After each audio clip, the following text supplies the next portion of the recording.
said it before, and I'm gonna say it again. I hate men. I hate them all. Nobody has proven me wrong on this theory. They're either assholes out the womb, or they become assholes over time through experience. I hate them all. You know the reason why you hate all men is because you don't know how to recognize a good one. You have bad judgment. If you were better at discerning which men were high quality and which men were scumbags, then you would only spend your time with high quality men and thus your opinion would be positive. But you can't tell the difference. And that's why you've had bad experiences, and that's the reason why you hate men. This one's on you, and I'm not singling you out. Women, on the whole, are really bad at judging the quality of men. Women can't tell which men are decent and which ones are awful. Even when they collectively team up and pool their data, they still get it wrong, and that's why they end up bitter and resentful. What do you think the issue is with men nowadays? Men are heads. The one thing I have is every man I've ever been with has cheated on me. Yeah, they're cheaters. Every man has been a selfish piece of and They think with honest. Yeah, I have an issue with men when they breathe, talk, blink, eat, and that's everything. Yeah. Let me say it again. Women are bad at judging the quality of men. That's why they spend so much time with scumbags. Many women are specifically attracted to scumbags. And so there should be no surprise when they end up hateful. These women think that they're complaining about men, but in actuality, they're just confessing how bad their judgment is. There is a way to prevent this, and you're going to hear the solution at the end of this next clip. Who has easier lives, men or women? Men. Why do you say men? Because men suck. Men suck?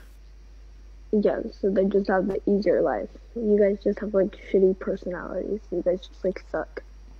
We all have shitty personalities? Yes.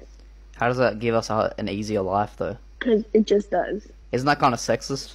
No. Would it be racist if I said black people have shitty personalities? Yeah.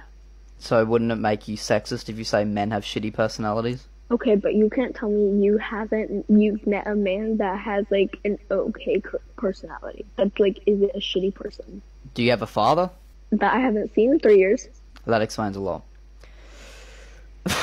It's sad, but that's the answer. She hates men because she hasn't seen her father in 3 years. Of course, that's a big contributing factor. Her father has abandoned her and now she's projecting a lot of that anger onto all men. But her father's absence is also contributing towards her bitter, hateful attitude in a way that a lot of people are too scared to talk about because it's very politically incorrect. What I'm talking about is the role that an authoritative man plays in vetting a woman's potential relationships. Because as it turns out, women have this absolutely terrible judgment when it comes to discerning a man's quality, and so they need a man in her corner. Have you ever seen those reality TV dating shows like The Bachelor or something like that, where you've got a guy dating multiple women, and at some point when you're getting close to the end, there's only a few women left, those women bring him back to her hometown so that he can meet her parents, specifically her father, and then the bachelor and the girl's father, they go into like a private room and they have a chat. That conversation is extremely important, as is the ongoing relationship between a man and his girlfriend's father. There's a couple of reasons for this. Number one is that it's a matter of respect. This man has invested a lot in raising his daughter, and the masculine role that he's played in her life deserves to be acknowledged and shown appreciation for. Another reason is that it's essential to communicate to any new boyfriend that this woman has a strong masculine figure in her corner. It lets the boyfriend know that he needs to treat her right or potentially face his wrath. We certainly saw some examples of that in my course. But the last absolutely crucial role that dad plays is in determining the quality of the man that's presented to him and then communicating his findings to his daughter. Women need this. They need men that they can trust to do this for them. Because as I've mentioned, women are not good at determining a man's quality. That's why you hear endless stories of women falling for the wrong man, getting their heart broken by some jerk who they got suckered in by. Oftentimes, they didn't know that he was a jerk at the start of the relationship. They just couldn't tell his true quality. So many women make their dating choices far too emotionally. They want to be rescued. They want to play out, their fantasy from romance novels. They're chasing superficial feelings of excitement instead of looking for real substance. A lot of the times, you can't trust a woman's judgment judgment in the dating market because they're hypnotized. They're completely suckered in by the surface level charm and confidence of smooth talking scumbags. Do you think that women tend to lust after bad boys but want to settle down with nice guys? Oh, we sure do. I love a bad boy. Exactly. What's attractive about a bad boy?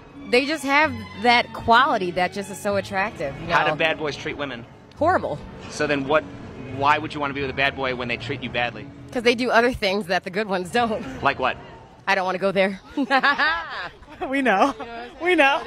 I always find the combination of self-awareness and dysfunction to be comically hilarious. Women who fall for these men are not thinking long-term. They're not thinking logically. They're not looking for depth or substance. The whole process is too emotional for them. That's why they need a man in their corner, like their father. Her father isn't going to be all caught up in his feelings and emotions. He's not in love with the boyfriend. He's thinking rationally, and as such, he's able to see things that she isn't. You know the reason why fathers are always suspicious of any teenage boys that come sniffing around their daughters is because he knows what teenage boys are like. He used to be one. Men know men. We understand how other men think. We know what it's like to have that really strong sex drive. We know how ruthless and immoral some men could be, you know, lying and manipulating women just to get sex from them. So if you've got some smooth talking scumbag guy who's like whispering sweet nothings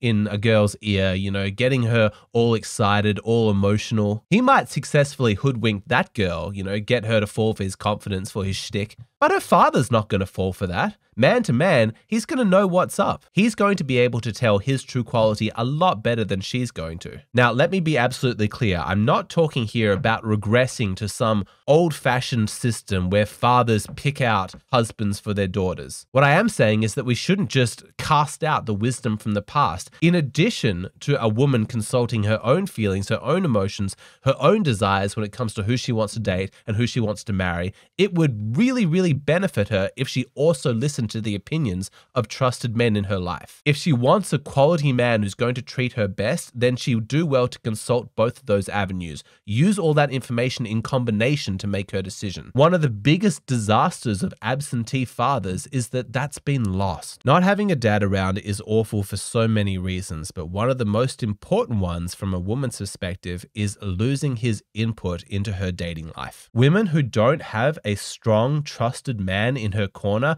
are much more vulnerable to predatory behavior from unsavory men. I'm sad to say, but in this instance, Mum is not a good substitute. She's a woman. She's likely to have the same weaknesses in judgment that you do. She's not able to provide a male perspective in the way that a father does. And I'm not shitting on single mothers. That's not my intention. Many of them are doing their best. But sadly, single mothers are known to have some of the worst judgment when it comes to men. Many are hopeless romantics that completely ignore red flags. That's how they ended up single in the first place. They pretended that they were in some love story and ignored the fact that they were being abused or cheated on. Awful stuff that ultimately leads to them being abandoned and single. But her daughter grows up feeling that absence of a father, an absence of a man in her life, and so she grows up with a fantasy of wanting to be rescued. That's already dangerous enough as a mindset, but you combine that with her mother whispering in her ear, "This man is perfect, he's amazing, go with him, this is like a fairy tale." The result is just devastating, and so many single mothers do this to their daughters. Sorry, mums, but you cannot fulfill this role. This is dad's job. And if dad isn't around, then it should be another man. I know I've got father's attention, but any of you guys listening to this who are older brothers to sisters, this is also part of your responsibility. Assuming that you're close to your sister and she trusts you, when the time comes that she introduces her boyfriend to you, that's your time to step up. You need to vet him, do your masculine job, talk to this guy, find out what he's like, what are his values, what are his intentions. And then you need to communicate your findings to your sister. Or this could even be a close female friend. No matter what your relationship is, if you're lucky enough to be considered a strong masculine man, able by one of these women to do that role, role, then please relish that opportunity. Step up, do your job. And in case the female viewers of my channel are wondering, yes, this absolutely can work in reverse as well. Women can play a very important role in vetting potential girlfriends for a man that they trust and care about. Not so much with mums though. Like historically, we've seen mothers-in-law do not typically have the best relationship with their son's potential girlfriends. History has shown us that too often that dynamic is fraught with jealousy and competitiveness. A lot of mothers hate their daughters-in-law, not because of any rational reason, just because they feel,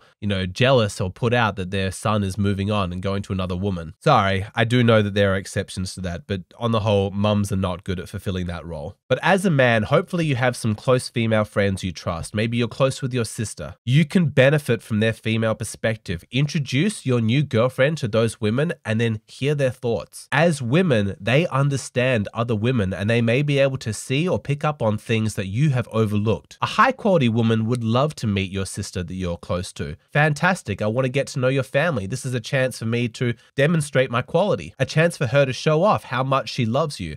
Only a low quality woman would object to such a meeting. Biggest red flag in a guy?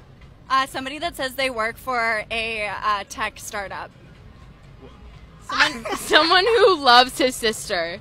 What's wrong with loving your sister? If you love your sister, that's like a bit too much. Like, why do you love your sister?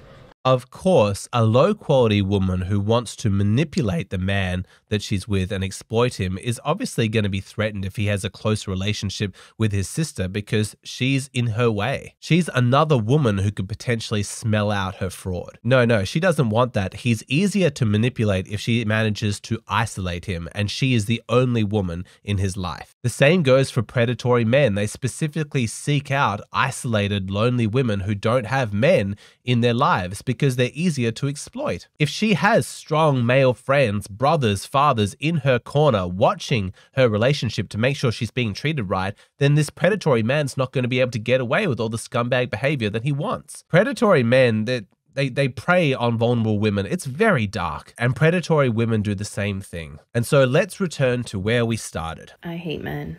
Like, I hate men. If there's a hate club for men, I want to join it. I want to be in it because I hate men. There's just nothing about them at all that I like. I hate them.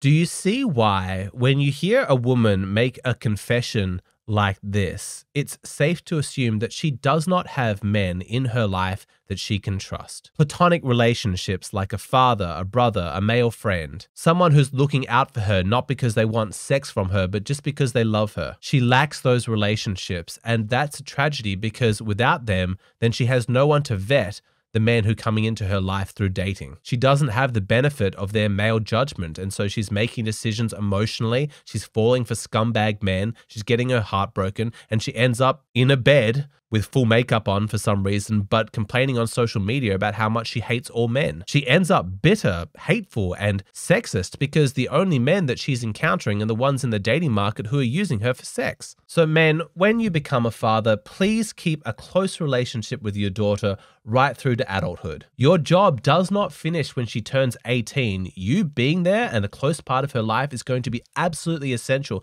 to make sure that the next major man that comes into her life is going to be the right one. Show her love. Be somebody that she can trust so that when she's introducing you to potential boyfriends and husbands, you'll be there. You'll be able to sniff out any awful men and let her know. Do not fail at this. She's counting on you. I mentioned earlier that it's a good idea for you as a man to introduce potential girlfriends to women that you trust, close female friends, sisters. But what specifically are they looking for? What is it that a woman can spot inside another woman that you can't? What are the things that a man is typically blind to? That's the topic that's explored in the full version of this video. What you're seeing here on YouTube, this is just a shortened, abridged version. If you want to see the full version of this video, come on over to Patreon.